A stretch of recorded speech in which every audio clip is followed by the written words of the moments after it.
Rod Bramblett was a dreamer. He was a dreamer with confidence. Confidence earned by hard work. He had a dream about a girl. He ended up with that dream, a positive dream. He had a dream about family. Ended up with 2 beautiful, great children. That was a dream. He had a dream for a job. The only job that he wanted. And when you heard those words, I thank you for your time. From Jim Fife, I thank Rod Bramblett for his time.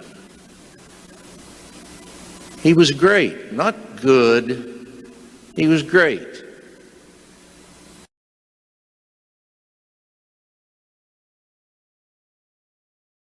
I think everybody thought he's their best friend, but he knew everybody and everybody knew him. I think he was lying a little bit, but Fishback. He loved Fishback. He was happy with the success that he had. They got a game going on down in Puerto Rico. And they got on the bus to go to the game.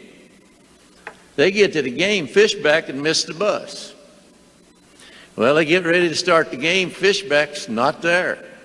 He's in a taxi cab, caught up in the traffic. So he doesn't even get there till about 8 minutes left in the first half. Rod looked over him and said, Fish, you've been really quiet. Said, tell us your thoughts about this game. Everybody thought Fish had been there the whole time without talking. He would say, Sonny, tell your best joke. I bet I told it 100 times in cars going around. He always loved this one in particular, about this fellow that went into hospital to visit people. He'd go all the time and visit.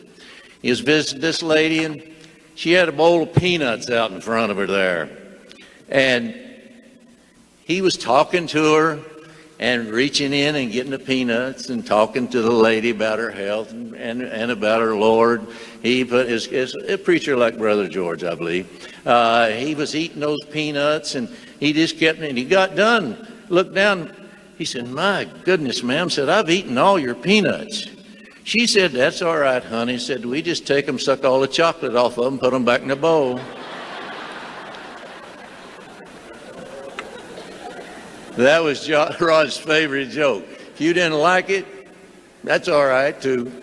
Hey, the favorite one that he would tell, he said, we were so poor when I was trying to get the job working as a DJ, doing every little job that I could. He said, didn't have enough money to take my family on a vacation. He said, I'd take them out and put them in the SUV and get pictures of Gulf Shores and run back and forth in front of the car, and they'd think they'd gone on their vacation for that year. He was different. He was something. He was my friend. The one thing that we were both good at was getting on officials. I'll tell you this is a quick story, but a true one. We had this one official that we never liked. His name was Ted Valentine. He might even be here. He's here to see if Rod's gone. As much as we would get on him. And we got on him one night. I cannot remember the game. I say Bruce might could tell us. But he comes over to the booth and he said, why do you two not like me? We said, because you're too fancy, because you try to put the game over on you. He reached and said, give me a sheet of paper. And he wrote down on a piece of paper and he passed it to us. It said 11 Final Fours. I rest my case. So we didn't get on Ted Valentine anymore.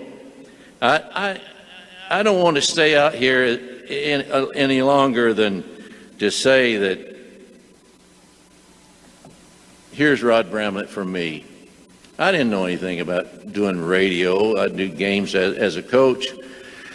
But when I started doing games with Rod, he always did the setups and I didn't do anything but sit down and work.